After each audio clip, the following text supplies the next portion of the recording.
1er mai 1994, 1er mai 2023. Voici 29 ans que, poussé par le Saint-Esprit, le révérend Dr Abraham Ngalassi, alors seulement berger d'un groupe de prière, obéit à la voix des dieux et parti de Kimboala 11 bis, commune de Kitambo, lieu d'implantation de ce groupe de prière, devenu par la suite Église de la Louange. Ce nom, témoignage et identité que Dieu lui donna. Il s'implanta au numéro 65 rue Kandakanda, quartier artisanal, commune de Kasavubu. Au premier anniversaire de cette église, le 1er mai 1995, l'homme de la vision en faveur des âmes fatiguées se voit consacré au ministère pastoral alors qu'il n'a que 41 ans. Très peu de personnes pouvaient croire à ce ministère incarné dans le fils de papa Sylvain Ngalassi et de maman Déborah Nkenge, tous décédés.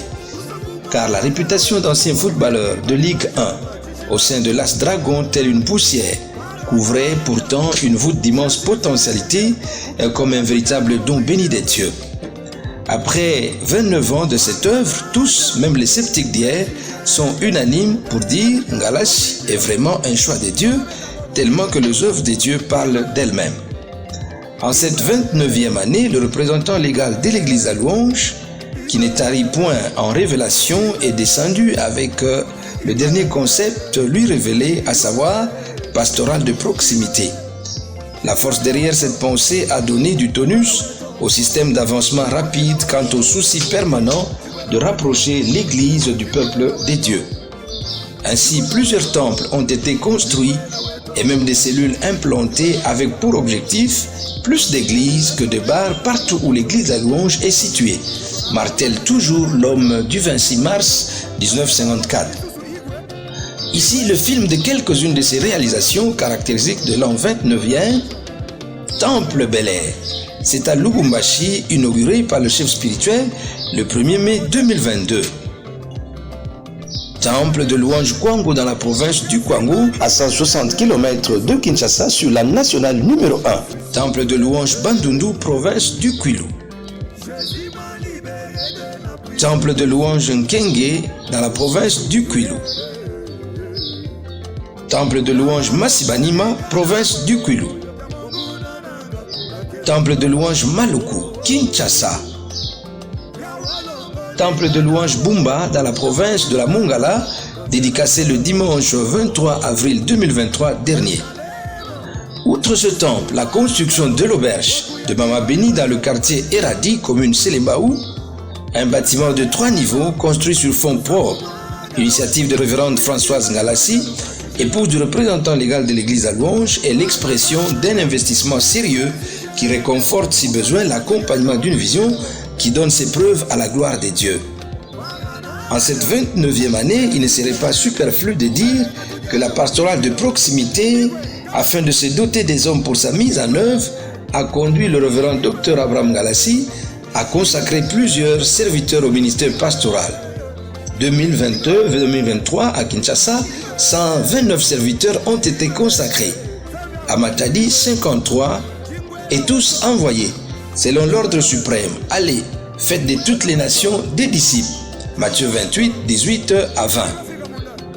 Au total, l'église à Louange compte en cette année 2023, selon les statistiques de la mission Évangélisation et vie de l'église, 372 cellules, dont 286 en RDC, 90 à Kinshasa, 69 en Afrique, 18 en Europe, 3 en Amérique et 1 au Brésil. Elle compte 677 pasteurs consacrés, 180 bergers et 127 missionnaires pour la seule capitale Kinshasa. Et sans oublier plusieurs parcelles avec certificat d'enregistrement propriété de l'église. Le film de ces illustrations serait long à débominer. Juste un échantillon du registre architectural de cette église en 2023. Louange Kitambo. Louange Upen. Louange Kimboala. Louange Ngaba. Louange Mungafula 2. Louange Debona. Louange Lingwala. Louange Kingaba 4. Louange Kibomango. louange Harari, louange Kenge 1, louange Likasi.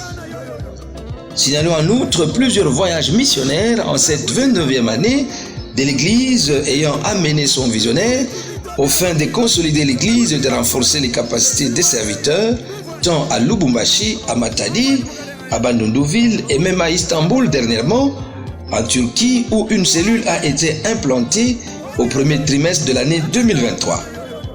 Entendre le révérend Dr Abraham Ngalassi parler de l'œuvre de Dieu vous donnera toujours l'impression qu'il n'a encore rien fait. Car, dit-il, beaucoup reste à faire. Ayant tout son cœur connecté au royaume, les perspectives sont plus d'implantation, plus d'églises, plus d'âmes à sauver, car Jésus revient bientôt. Pour lui donc, vivre ou mourir, c'est pour Christ. Modéré, hyper préoccupé pour les intérêts du royaume, l'homme ne vit plus pour lui-même. À côté de sa bien-aimée, la révérende Françoise Ngalassi, sa joie toujours exprimée témoigne d'une réelle et profonde complicité qui évoque équilibre spirituel et homéostatique certain. Ainsi, l'homme, du haut de ses 69 ans, se dit encore fort. Et comme Caleb, il n'entend pas s'en aller sans avoir véritablement accompli sa mission.